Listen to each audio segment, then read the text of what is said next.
شیخ صاحب، جو رانا ثناءاللہ صاحب کہہ رہے ہیں کہ بلاول صاحب کی اور نواز شریف صاحب کی جو ملاقات ہوئی اس میں بھی یہ فیصلہ ہوا، مولانا فضل الرحمان سے بھی یہ طے ہوا ہے کہ جو بھی آئینی ترمیم آئے گی کنسنسس کے ساتھ آئے گی، اور رانا صاحب نے بڑے واضح الفاظ میں کہا ہے، آپ نے بھی سنا ہوگا کہ وہ چاہتے ہیں کہ اس کنسنسس میں پی ٹی آئی کو بھی شامل کیا جائے۔ تو یہ آپ نہیں سمجھتے کہ یہ ایک بڑی مثبت پیش رفت ہے اور ایک بڑا ایک گڈ ول جیسچر ہے رانا صاحب کی طرف سے؟ نہیں، شیخ صاحب نے بڑی مہارت کے ساتھ جو ہے نا یہ ساری چیز کو لپیٹا مارا ہے پختون روایات کے چکر میں۔ تو یہ پختون روایات ہیں تو کیا پاکستان کی کوئی روایات نہیں ہے؟ پاکستان کی کوئی سیاسی روایات ایسی نہیں ہیں کہ یہی مظاہرہ جو ہے وہ پاکستان لیول پہ بھی جو ہے وہ کیا جانا رانا چاہیے؟ صاحب، پختون روایات اور معاملہ یہ پاکستان ہے کی کہ روایات ایک ہی ہیں تو بس ایک ہی ہے نا، تو پھر اس لیول پہ کیوں نہیں بیٹھا جا سکتا جی؟ پاکستان کی خاطر کیوں نہیں بیٹھا جا سکتا؟ جی شیخ صاحب، رانا صاحب کہہ رہے ہیں کہ جی پختون روایات بھی ٹھیک ہیں، لیکن کیا پاکستان کے لیے یہ پختون روایات جو ہیں ان کو استعمال کرتے ہوئے مل کے بیٹھا نہیں جا سکتا؟ دیکھیں ہم تو ہمارا ایک بنیادی اعتراض رہا ہے ہمیشہ نہ بیٹھنے کی وجہ کے حوالے سے، مگر اس کے علاوہ ہم بات کر لیتے ہیں۔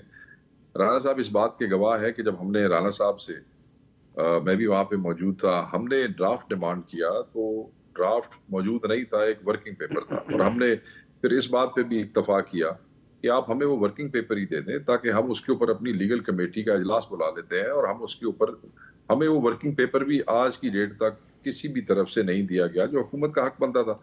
اور رانا صاحب نے رانا صاحب نے بڑا پازیٹیولی اسی وقت طارق صاحب سے رابطہ کیا کہ جی آپ کے پاس جو بھی ہے، کوئی ڈرافٹ ہے یا کوئی ورکنگ پیپر ہے، واٹ ایور از اویلیبل، وہ آپ ان کو دیں تاکہ یہ اپنا اجلاس بلائیں۔ یہ بیٹھے ہیں، ان سے آپ پوچھ لیں کہ ابھی تک ہمیں آفیشلی آپ کی طرف سے یا ان آفیشلی ہمیں پی ٹی آئی کو کوئی ورکنگ پیپر یا ڈرافٹ دیا گیا اس حوالے سے، نمبر ایک۔ نمبر دو، ہم بھی ملے ہیں کل مولانا فضل الرحمان صاحب سے، جو ان کی اور پیپلز پارٹی کی، کیونکہ انہوں نے اس سارے معاملے میں پیپلز پارٹی کو مولانا کے ساتھ انگیج کیا ہوا ہے، موسٹلی پیپلز پارٹی انگیج کر رہی ہے۔ وہ جو بھی چیزیں ان کے درمیان ہوئی وہ مولانا صاحب نے ہمیں بتایا، اور ساتھ انہوں نے ہمیں یقین دلایا کہ وہ کسی بھی ایسی چیز کا حصہ نہیں بنیں گے جس سے عدلیہ پہ حملہ ہو، جس سے بیسک رائٹس کے اوپر حملہ ہو۔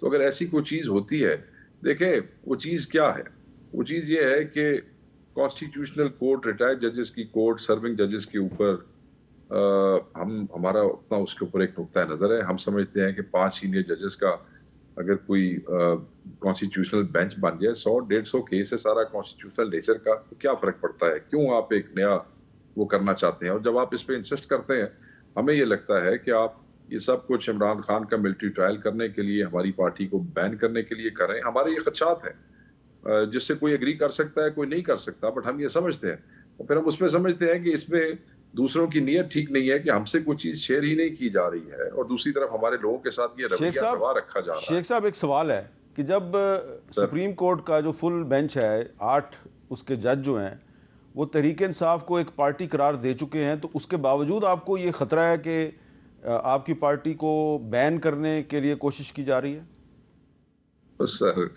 اس ملک کیسے لکھی ہو جاوے میر صاحب، یہ کوئی پتہ لگتا جی؟ اچھا، اور مطلب ہے کہ ہر کوئی اپنا رنگ وکھا دیتا ہے، کوئی سمجھ ہی نہیں آتی۔ تو ہوں جڑا اگلا 25 تاریخ تک جڑے دن نے بڑے امپورٹنٹ نے، اس میں عجیب عجیب معاملات ہوں گے، لوگ عجیب عجیب رنگ دکھائیں گے، تو any thing is possible in this country. Situation جو ہے وہ بالکل اسی طرح ہی ہے۔ آپ کی باتوں سے کوئی یہ بھی مطلب نکال سکتا ہے کہ 25 اکتوبر سے پہلے کو پی ٹی آئی کے بندے آگے پیچھے ہو جائیں گے، شاید اپنا سر وفاداری تبدیل کر لیں؟ میں یہ سمجھتا ہوں اگر نمبر ان کے پاس پورا ہوتا، مثلا احترام کہہ رہا ہوں، تو ابھی تک آئینی ترمیم آ گئی ہوتی۔ نمبر ان کے پاس پورا نہیں ہے، جڑے روز آج ہمارا جو ایم این اے سرگودے کا شفقت امان لائر ہے، بار پریزیڈنٹ رہا ہے، آج اس کے ڈیرے اور گھروں کے اوپر بھی، پہلے نہیں تھا کبھی، آج اس کے اوپر بھی بڑی سختی ہو رہی ہے بہت سے لوگوں سے۔ وہ آپ کو اگر میں ریاض فتیانہ صاحب کی بیگم کے بھیجوں گا وائس میسیجز، وہ آپ سن لیں۔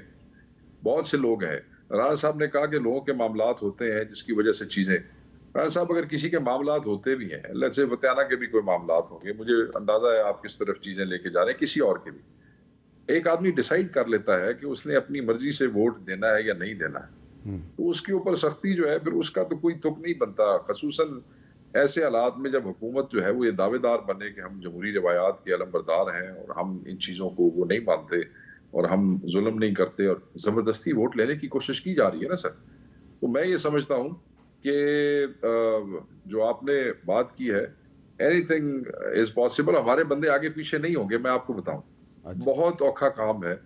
وہ جو ایک دو کیسز لوگوں کے ذہنوں میں ہے ان کے ساتھ ہماری انگیجمنٹ دوبارہ پوری ہے. جو لوگ پہلے انہوں نے لا کے بٹھا لیے تھے زبردستی ووٹ دلانے کے لیے، most of them are out of their custody now.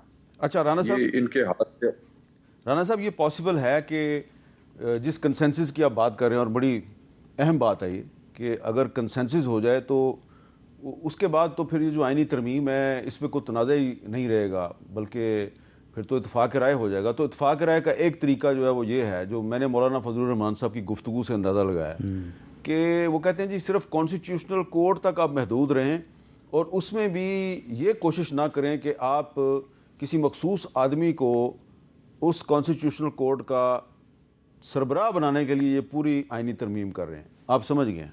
جی بالکل، میں سمجھ گیا ہوں، اور اس میں کوئی ایسی بات نہیں ہے. منیمم ایجنڈا اور کنسنسس اور کانسٹیٹیوشنل کوڈ جو ہے، اور اس کے ساتھ دوسرا جو معاملہ ہے اعلیٰ عدلیہ میں ججز کی ایلیویشن کا. اب معاملہ یہ ہے کہ کانسٹیٹیوشنل کوڈ کے قیام کو کس طرح سے کہا جا سکتا ہے کہ جی یہ عدلیہ کے اوپر حملہ ہے. اور جو مثال کے طور پہ جو جوڈیشل کمیشن ہے جو ججز کی ایلیویشن یا اپنا جو ہے اپوائنٹمنٹ کو ڈیل کرتا ہے، تو اس میں اگر پارلیمنٹیرینز کی جو ہے وہ ساتھ شمولیت ہو جائے گی تو اس سے یہ کیسے جوڈیشری کے اوپر حملہ ہو جائے گا. تو اس لیے کوئی جوڈیشری کے اوپر حملے والی بات نہیں ہے، کوئی بیسک رائٹس کو جو ہے وہ ڈیمیج کرنے والا معاملہ یہ بھی بالکل نہیں ہے. رہی بات ڈرافٹ کی، تو ڈرافٹ جو ہے وہ میری انفارمیشن کے مطابق تو جو ہے وہ ان کے جو پارٹی کے چیئرمین ہیں گوہر خان صاحب، ان کو اسپیکر اسمبلی یاز صادق صاحب نے پہنچا دیا تھا. اگر اس میں کوئی کمی بیشی ہوئی ہے تو ڈرافٹ جو ہے وہ ان کے ساتھ بالکل شیئر کیا جا سکتا ہے. کوئی ریٹائرڈ ججز والا معاملہ نہیں ہے. سپریم کورٹ کے حاضر ججز جو سینئر موسٹ 3 ہوں گے، ان میں سے کسی ایک کو کانسٹیٹیوشنل کورٹ کا سربراہ بنائے جانے کی تجویز ہے. اگر یہ سمجھتے ہیں کہ 3 میں سے جو ہے وہ کسی ایک کے لیے ہی یہ سارا کام ہو رہا ہے، تو میرا نہیں خیال کہ اس میں کوئی صداقت ہے. اور اس بارے میں جس معزز جج کو زیادہ اس چیز سے بریکٹ کرنے یا انہیں جو ہے وہ ایک نشانہ بنانے کی کوشش کی گئی ہے، ان کو وہ خود بھی آن ریکارڈ ہیں کہ انہوں نے کوئی ایسی جو ہے انہوں نے یہ کہا کہ میں سپریم کورٹ کے چیف جسٹس کی حیثیت سے ایکسٹینشن لینے میں انٹرسٹڈ نہیں ہوں، لیکن انہوں نے ابھی تک یہ تردید نہیں کی کہ وہ کانسٹیٹیوشنل کورٹ کے سربراہ بننے میں بھی انٹرسٹڈ نہیں ہے. نہیں، تو معاملہ یہ ہے کہ اس طرح سے کسی ایک آدمی کو جو ہے وہ یعنی پرسن اسپیسیفک کانسٹیٹیوشنل امینڈمنٹ نہیں ہونی چاہیے. بالکل صحیح کہہ رہے ہیں آپ، ٹھیک ہے بالکل صحیح کہہ تو معاملہ یہ ہے کہ اگر آپ کسی کو اندر رکھنے کی معاملے میں کریں امینڈمنٹ یا باہر کرنے کی امینڈمنٹ کریں، تو دونوں پہ پرسن اسپیسیفک ہوگی نا. یہ تو سپریم کورٹ کے فیصلے کی خلاف ورزی ہے. پرسن اسپیسیفک ہونی نہیں چاہیے. ٹھیک ہے، جو سینئر موسٹ ہے، یہ 3 ہے، 5 کر لیں، 4 کر لیں، 2 کر لیں، ان میں سے جو. تو اس سے ایک نقطے پہ رانا ثناء اللہ اور شیخ وقاص اکرم صاحب کا اتفاق نظر آ رہا ہے کہ پرسن اسپیسیفک کانسٹیٹیوشنل امینڈمنٹ نہیں ہونی چاہیے. کیوں جی شیخ صاحب؟ بالکل، ہم تو پہلے دن سے یہی کہہ رہے ہیں. اور کانسٹیٹیوشنل کورٹ جو ہے اور جو ایلیویشن یا انڈکشن آف ہائر جوڈیشری ہے، اس کے اوپر بھی پھر ان کا اتفاق ہے. اگر اتفاق ہے تو مسئلہ حل ہو گیا. جی شیخ صاحب اس پہ بھی تھوڑا سا بتا دیں آپ.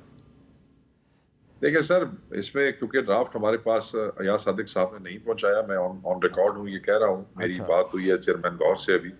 دوسری بات یہ ہے کہ جہاں پہ انہوں نے حملے کی بات کی، یہ جو ججوں کے تبادلے کی بات ہو رہی ہے اور اس کا جو اختیار ہے، کیا آپ یہ نہیں سمجھتے کہ اب جیسے 6 ججوں نے ایک خط لکھا تھا جو ان کے ساتھ رویہ روا رکھا جا رہا ہے، اب اگر یہ اختیار تبادلے کا اٹھا کے دے دیا جاتا ہے کسی کو، تو اس کا یہ مطلب ہے کہ جنہوں نے خط لکھا ہے 200 جج وہاں پہ موجود ہیں لاہور میں، یا 150 یا 160 ججز ہیں، ادھر سے 2 جج اٹھا کے لاہور پھینک دیے جائیں، کسی کو ایبٹ آباد بھیج دیا جائے، کون پھینکے گا؟ سوات بھیج دیا جائے.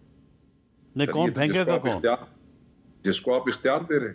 نہیں معاملہ یہ ہے کہ ہم تو یہ تجویز کر رہے ہیں کہ یا جوڈیشل کونسل کو دے دیں جسے کہ ہائی کورٹ کے ججز کو گھر بھیجنے کا اختیار ہے، یا پھر آپ جوڈیشل کمیشن کو دے دیں جو کہ اعلیٰ عدلیہ میں ججز کی تعیناتی کر سکتا ہے.